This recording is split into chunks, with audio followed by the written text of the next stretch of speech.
আসসালামু আলাইকুম রহমতুল্লাহ। আমি জাহিদ হাসান, পড়াশোনা করছি সাস্ট ইন্ডাস্ট্রিয়াল ইঞ্জিনিয়ারিং। গুচ্ছ নাকি সাস্ট, কি প্রস্তুতি নিব, এই একটা কোয়েশ্চেন তোমাদের অনেকের ভিতরে কাজ করতেছে। করাটা খুবই স্বাভাবিক, কারণ এই যে হঠাৎ করে সাস্ট বের হয়ে যাওয়া, আগে থেকে মানসিকভাবে কেউ প্রস্তুত ছিল না। মাঝখানে যে বের হওয়ার পরের যে পরিস্থিতি, এই সময়টাতে কনফিউজিংয়ের জায়গা হচ্ছে আমি কি প্রস্তুতি নিব এই মুহূর্তে। আমার তো ইঞ্জিনিয়ারিং প্রস্তুতি এতদিন ছিল না, কিংবা আমি তো ভার্সিটি ইউনিটের প্রস্তুতি নিছি এতদিন। তাহলে এখন কিভাবে আমি সাস্টের জন্য প্রস্তুতি নিব? আমার কি আদৌ জিএসটি থেকে সাস্টে ডাইভার্ট হওয়া উচিত? তাহলে ভাই আমার তো সবসময় স্বপ্ন ছিল সাস্টে পড়া, ইঞ্জিনিয়ারিং স্বপ্ন দেখে আসছি, সাস্টকে লালিত করে আসছি। এখন আমি কি করব? আমি কি এখন সাস্ট বাদ দিয়ে দিব? আজকের এই ভিডিওটা তোমাকে এই ধরনের কোশ্চেন একদম ক্লিয়ার করে দিবে। তুমি এই ভিডিওটা দেখে তুমি নিজে ডিসাইড করে ফেলতে পারবা, আই গ্যারান্টি ইউ, যে তুমি কি প্রস্তুতি নিবা। এটা তুমি এই ভিডিও দেখে তুমি ক্লিয়ার হয়ে যাবা। আচ্ছা, এখন আসো ভিডিও শুরু করা যাক। আচ্ছা, প্রথমে হচ্ছে যারা দিবে সাস্টে, যারা পরীক্ষা দিবে তাদের কথা বলতেছি। প্রথমত হচ্ছে তোমার যদি ইঞ্জিনিয়ারিং ড্রিম থাকে, তোমার যদি মনে প্রাণে তোমার যদি এরকম ইচ্ছা থাকে, যারা সায়েন্স ইউনিটের আছো, যে ভাই আমি ইঞ্জিনিয়ারিং পড়বো, তাহলে সাস্ট ছাড়া আসলে এই মুহূর্তে ভার্সিটি লেভেলের বা প্রযুক্তি, বিজ্ঞান প্রযুক্তির দিক দিয়ে রুয়েট, কুয়েট, চুয়েট, বুয়েট ছাড়া আর কোনো ইউনিভার্সিটি আগায় নাই সারা বাংলাদেশে। সাস্ট হচ্ছে ইঞ্জিনিয়ারিংয়ের জন্য বেস্ট। হ্যাঁ, আচ্ছা, এবার আসা হচ্ছে বেসিক যাদের মোটামুটি আছে।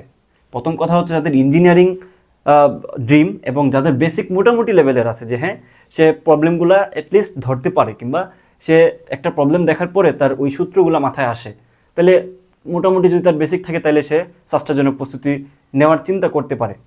তারপর আসা হচ্ছে যদি তুমি পরিশ্রম করার ইচ্ছা যদি তোমার ভিতরে থাকে, তুমি যদি পরিশ্রমী হও, তাহলে ডেফিনেটলি তুমি সাস্টের জন্য প্রস্তুতি নিবা।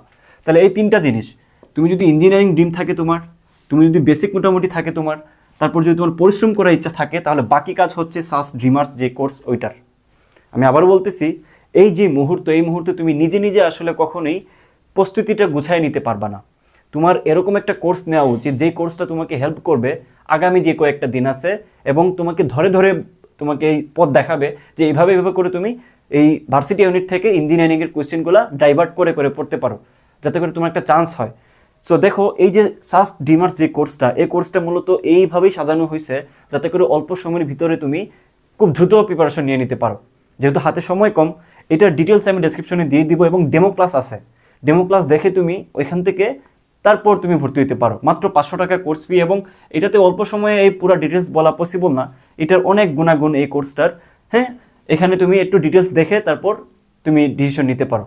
এটা সব কিছু আমি ডেসক্রিপশনে দিয়ে দিব, এবং ফেসবুক গ্রুপটাতে তুমি এই যেই সাস্ট ডিমার্সের যেই কন্টেন্টগুলো আছে ওগুলো তুমি ফ্রিও পাইতে পারো। সো তুমি ফেসবুক গ্রুপটাতে যুক্ত হয়ে যাও। এবার আসা হচ্ছে যে যারা জিএসটি পরীক্ষা দিবে, হ্যাঁ আমি কিন্তু লাস্টে লিখে দিয়েছি যারা দুইটাই পরীক্ষা দিবে তাদের কথা আমি লাস্টে বলবো। এবার আসো যারা জিএসটি পরীক্ষা দিবে তারা কারা? দেখো, যারা হচ্ছে একটা সিট হলেই হবে, কোথাও চান্স হয় নাই, সেকেন্ড টাইমার, এবং তার একটা সিট লাগবে, এই প্রবলেমে যারা আছো তাদের ক্ষেত্রে মানে জিএসটিটা প্রেফারেবল। তারপর দেখো বেসিক যাদের দুর্বল, যে যারা আসলে মানে প্রবলেম দেখার পরে সে ধরতেই পারতেছে না যেটা কোথা থেকে আসছে বা এটা সূত্রগুলো কি হইতে পারে, সে এজিউম করতে পারতেছে না, বেসিক ভয়াবহ অবস্থা খারাপ, তারা কিন্তু জিএসটির কথা মনের প্রাণে বিশ্বাস করতে পারে এবং জিএসটিটাই ধারণ করতে পারে।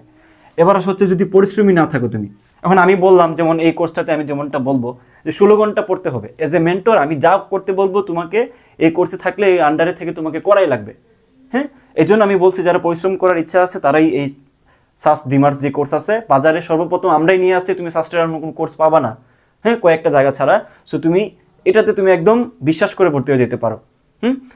বিগত বছরের রিভিউ কিংবা আমাদের এখানে যারা কোর্স করছে এখান থেকে কি বেনিফিট পাইছে, অল্প সময়ে যারা দ্রুত চান্স পাইছে, হ্যাঁ অল্প সময়ের কোর্স করে, এটা এখানকার ফেমাস একটা ব্যাপার যে অল্প সময়ের কোর্স করে এখান থেকে চান্স নিশ্চিত করা যায়।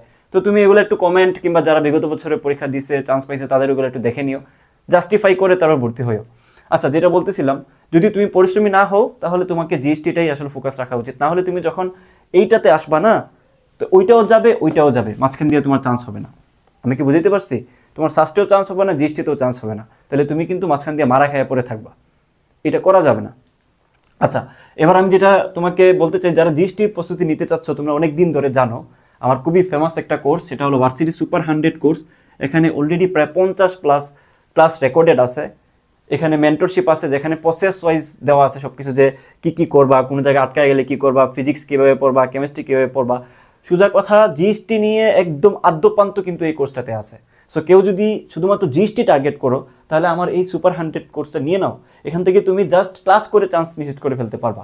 এই সিউরিটি আমি তোমাকে দিতে পারি যদি প্রপার ওয়েতে ক্লাস করতে পারো। এটার ডিটেলস আমি ডেসক্রিপশনে দিয়ে দিব, দেখে ভর্তি হয়ে যাই। আচ্ছা, এবার আসো যে যারা দুইটাই দিবে কারা। যারা সাস্টের জন্য প্রিপারেশন নিচ্ছ তারা হচ্ছে এই যে কমন অংশ যেটা, যারা সাস্টের জন্য প্রিপারেশন নিচ্ছ তারা জিএসটির জন্য প্রস্তুতি নিবা। একটা ভালো কথা বলে দিচ্ছি, যারা এই কোর্সটা নিবা তারা দেখো এই 500 টাকার ভিতরে এই ইঞ্জিনিয়ারিংয়ের কোর্স, যেটা তুমি সাস্টের নতুন করে যে কোর্সটা লঞ্চ হচ্ছে ওইটাও পাবা, সাথে জিএসটির কোর্সটাও পাবা।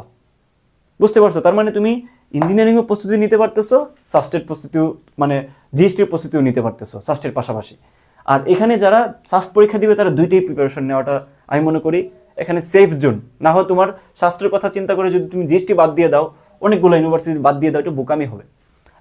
আবার আসো যে যারা হচ্ছে তুমি শুধুমাত্র জিএসটি দিবা, তারা ভাই শুধু জিএসটিই দিবা, শাস্ত্রের কথা চিন্তা করো না। মানে এই যে অবস্থা যাদের, এই তিনটা হাল যাদের আছে, তারা শুধুমাত্র জিএসটি পরীক্ষা দিবা। আশা করি বুঝাইতে পারছি। এবার আসো কিছু আলাদা কথাবার্তা যেটা এটার সাথে রিলেভেন্ট না। প্রথমত হচ্ছে তুমি নিজে আগে একটু থিঙ্ক করো। হাতে কয়েকটা দিন আছে, যদি পরীক্ষার ডেট দিয়ে দিছে সামনে, হ্যাঁ কয়েক মাস পরেই পরীক্ষা হয়ে যাবে। সো একটু নিজেকে ডিসাইড করতে হবে, একটু সময় নাও, একটু নিজেকে ডিপ থিঙ্কিং এর মধ্যে নিয়ে যাও যে আচ্ছা আমি কি করব। তোমার বেসিক লেভেলটা কতটুকু আছে। তোমার যদি মোটামুটি লেভেলের বেসিক থাকে, তাহলে আমি তোমাকে কথা দিচ্ছি এই সাস্ট ডিমার্স যে কোর্সটা আছে, এই কোর্সটার মাধ্যমে তোমাকে একটা চান্স নিশ্চিত করানো আমার দায়িত্ব, আমার টিমের দায়িত্ব। হ্যাঁ, তুমি এই জায়গাটাতে অ্যাটলিস্ট 500 টাকা দিয়ে, যেটা তোমার হাত খরচ না, এই টাকাটা দিয়ে তুমি আশাহত হবে না। আরেকটা জিনিস আমি তোমাদেরকে মনে করাই দেই, যখন ডিসিশন নিবা তখন তাড়াহুড়া করে নেওয়ার কিছু না, একটু সময় নাও, একটু সময় নিয়ে ভাবতে শেখো যে আচ্ছা আমি কি করব, আমি কি জিএসটি প্রস্তুতি নিব নাকি সাস্টের প্রস্তুতি নিব। আমি তোমাদের ভাই হিসাবে তোমাদেরকে দুইটা জিনিসের পার্থক্য দেখাইলাম। এখন তোমার কাজ হচ্ছে তোমার নিজেকে ডিসাইড করে নিতে হবে। আমি বলতে পারবো না যে তুমি শফিক কামরুল এটা নিবে, তারপর রফিক এইটা নিবে, শফিক এইটা নিবে। এটা এভাবে র্যান্ডমলি বলা যাবে না। তোমার নিজেকে নিজেই অ্যানালাইসিস করবা, দেন নিজে একটা ডিসিশন নিবা। নিজের ডিসিশনটাই ওয়াইজ হবে। কথায় আছে না যে নিজের কি বলা যায়, চিন্তায় ফকির হওয়া ভালো, নিজের ইচ্ছায় ফকির হওয়া ভালো, নিজের থিঙ্কিংয়ে ফকির হওয়া ভালো। এই জিনিসটা আসলেই সত্য। যখন তুমি অন্য কারোর কথা ইনফ্লুয়েন্স হয়ে কোনো কিছু প্রস্তুতি নিবা, যখন ওইটাতে তুমি ফেলিওর হবা, তখন সম্পূর্ণ যে রিগ্রেট ফিল এটা তোমার উপরে আসবে। তুমি নিজেকে নিজেই ক্ষমা করতে পারবে না। সো সর্বোপরি সবার জন্য আমি বলতেছি যে আমার এই ক্লাসগুলো একটু ফলো করতে পারো, গাইডলাইনগুলো ফলো করতে পারো। আশা করি এখান থেকে তুমি ফ্রি গাইডলাইনগুলো যেগুলো আছে ওগুলো দেখেও তুমি অনেক ভালো করতে পারবা। আল্লাহ হাফেজ।